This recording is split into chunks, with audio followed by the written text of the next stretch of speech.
Hey y'all, and welcome back to another episode of There's Danger Here. I'm Leilani, and this is an afternoon episode, so it's going to come out late today. All right, let's get started, shall we? In April of 1954, two students from the University of Colorado were hiking along Boulder Creek when they stumbled upon the deceased body of a young woman. This case would be a long-standing Jane Doe. She had light brown to strawberry blonde hair, weighed approximately 100 to 110 pounds, was 5'3", and she was around 17 to 20 years old. She was completely nude and partially frozen. There was little evidence on her body, though her injuries would give clues to what had happened to her. After the investigation got started, it ended without resolution. After all, she had no identification, and nobody knew who she was. She ended up labeled as a Jane Doe, specifically Jane Doe UFC 333, and she was buried in the local cemetery. Her headstone even read simply that she was Jane Doe. But this isn't the end of her case. After decades, in comes a woman, Miss Silvia Pettam. Silvia researches and writes about Boulder history. She said once or twice a year, Boulder holds an event called quote-unquote Meet the Spirits. During the event, local actors would come out and act as one of the deceased people in that local cemetery. On October 5th, 1996, there was a Meet the Spirits in which Silvia attended and acted herself as one of the deceased. Another young girl, approximately 20 years old herself, played Jane Doe. According to the society that puts on the event, Jane Doe was always included. She was a young woman who was killed in 1954. They remind the world that she had been beaten, nude, and left in the woods. The only guess about her was that, again, she was around this 20 years of age. That year, in 1996, the actor that portrayed Jane stated, quote, "Please give me back my name. No one knows who I am or how I came to die. Battered, beaten, and naked on the rocky edge of Boulder Creek. My murderer, whoever he was brutal and vicious. I was too young to die. Can someone tell me who I am and return my remains to my family?" End quote. Sylvia said she heard this and stated it struck her. She needed to know who was Jane Doe. How Sylvia was a writer for the history column for the local paper in Boulder, she had access to the daily camera archives. Sylvia went in search of any information on this woman and found that the archives had an entire drawer of murder files. The back file was labeled You, and in it found a bunch of clippings that started Sylvia on her journey of finding Jane Doe's identity. As Sylvia was looking at the coroner's inquest, she saw written on it that Freeburn L. James was the pathologist in the case of the Boulder woman. Naturally, she Googled him. Finding only one person with that name, she decided she was going to call him, and she got a hold of him, asking him if he was the pathologist that had worked on this specific case, to which he replied he had always wondered what happened to her, and he even kept her report, which he dutifully faxed a copy to Sylvia. The autopsy report stated that the coroner was George Howe and was completed on April 8, 1954. It also reported Jane Doe had an appendectomy scar. If you don't know, this means that her appendix had been removed. That's just an aside. She had multiple fractures, including the left maxilla, left mandible, left clavicle, left first through fourth ribs, and left humerus. She had a hematoma on the top of the scalp and a fracture on the right side of the skull, along with multiple contusions and abrasions. From there, Sylvia went and spoke with the police involved in her investigation, starting with Detective Steve Amesworth in October of 2003. Detective Amesworth stated that when he spoke with Sylvia, she really had all of her information ready to go. that she had all the documentation, dates, and times of the homicide. She had put together a file that police didn't even have. He was already working as a cold case detective, and so he took on this Jane Doe. First, going back to the crime scene to get a better understanding of just what had happened. Then he stated he knew he'd have to request an exhumation of Jane Doe in order to get her DNA and potentially help identify her and get her to her family. Detective Amesworth brought it to Joe Pelly, the sheriff, as he needed to sign off on it. Joe had never done an exhumation before and said that he, upon realizing the cost, was reluctant to complete this exhumation. At that, Silvia stated she offered to raise the money herself. Silvia and Pele held a press conference, speaking about Jane Doe and trying to get the community backing. Then Silvia called Mary Riley McNellan, the Columbia Cemetery preservation manager at the time, and told Mary that they wanted to exhume Jane Doe. Detective Amesworth thought the press conference was just way too small. It was too isolated. And so he went and contacted America's Most Wanted and presented the 50-year-old cold case, believing it needed national attention to get the case solved. By June 8th, 2004, the money was finally raised, and Sylvia also managed to enlist the help of the Vidocq Society members. This is a forensic specialist team who volunteer to help solve cold case murders, and they donated their time and expertise to many cases, including this Jane Doe. Beth Buchholz, the county medical examiner at the time, was also on site to round out the group. Unfortunately, during the excavation, Beth realized that the coffin had disintegrated, and as a result, she basically had to remove the remains as you would expect at an archaeological site. Eventually, they were able to bring her skeletonized remains out and use her molars to extract DNA.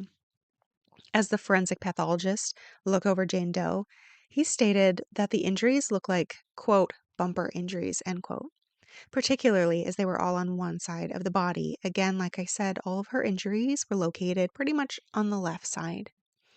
After her skull was put back together, a facial reconstruction was complete and unveiled on June 14th, 2005.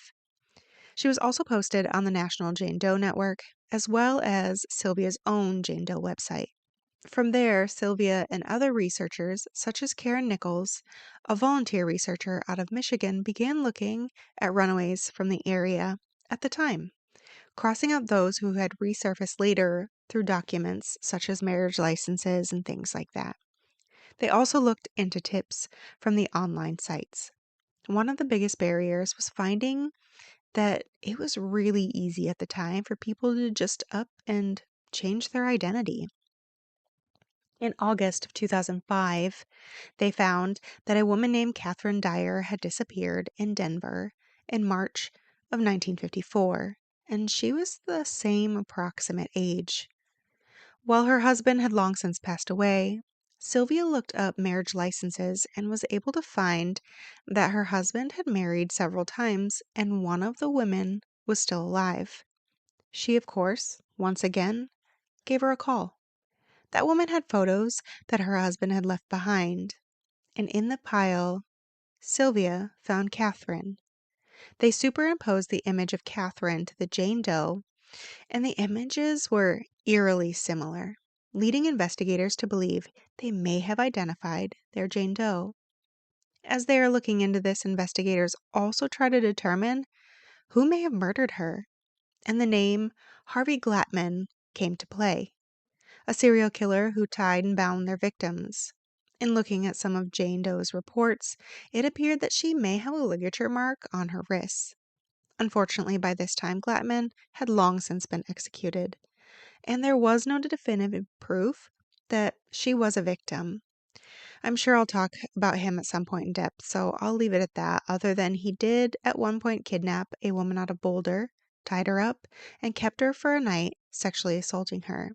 An assault that he did do prison time for, and after prison was in Boulder at the time of this disappearance. But then, another blow.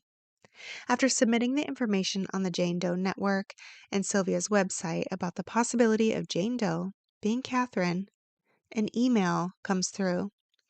It's from Queensland, Australia, where two ladies had been taking care of a woman named Barbara. When they were moving her into a nursing home, they were going through her papers and found divorce papers of a one Catherine Dyer to a James Dyer. After Googling the name Catherine, they came across the Jane Doe network. Nobody knew she was a missing person in Australia. She was simply Barbara Thompson. Apparently, Catherine left her marriage, moved to Hawaii, and then down to Australia, where she took the name Barbara and had been living her life ever since. In 2008, it was decided, since there were no more leads, it was time to reintern Jane Doe. After that, in 2009, Michelle Casper from Madison, Wisconsin, emailed Silvia. She believed Jane Doe may be her aunt, Dot. Dorothy Gay Howard was born to Roy and Eunice Howard.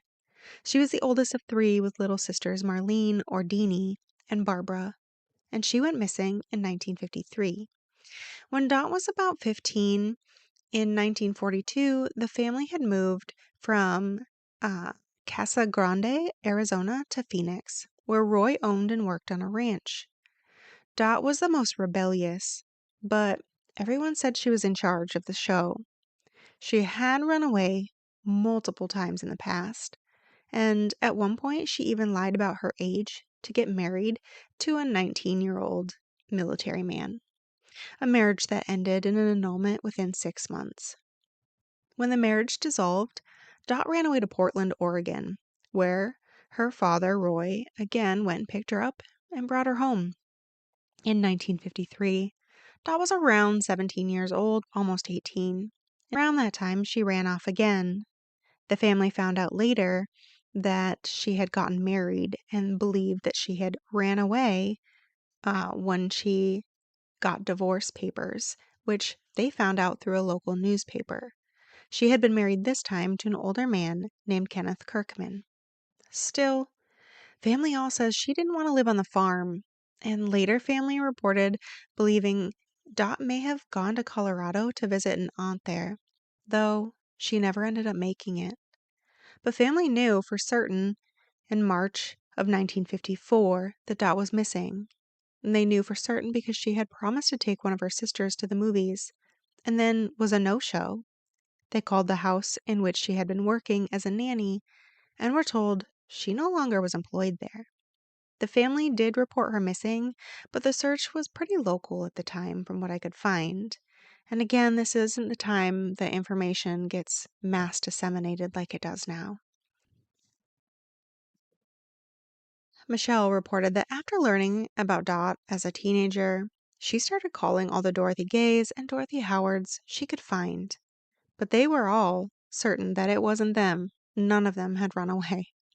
Eventually, in her search and telling people about this, a friend told Michelle about the Doe network. When looking at this network, Michelle started a search for Arizona, but she found nothing. But when she expanded her search, she found Jane Doe UFC 333, realizing the physical description was very close to Dot. She also saw the information about the appendectomy scar. Michelle asked her Aunt Deanie, Dot's younger sister again, if Dot had any surgeries, and Deanie reported immediately that Dot had her appendix removed. After searching for more information, Michelle found Silvia. She got her email, and that's how it started. After talking, Silvia brought the information to Detectives Ainsworth. Ainsworth found out that there was a living sibling, and so he sent the Arkansas State Police out to her to get a DNA sample. That was compared to the sample from the molars recovered from their Jane Doe.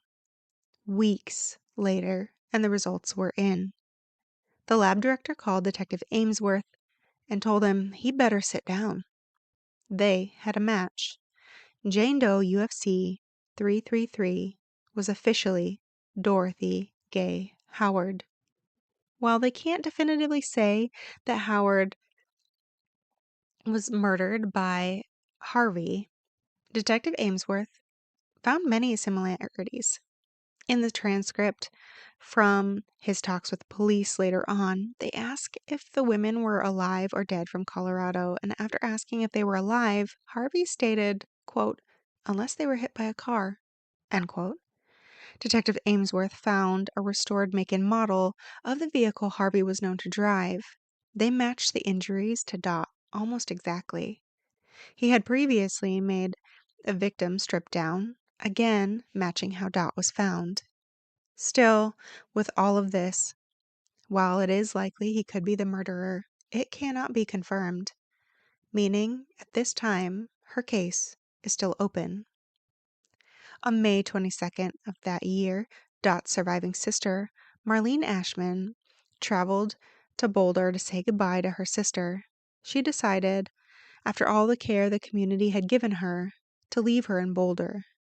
Deanie said, quote, "At least the people were kind enough to love her and give her some dignity," end quote.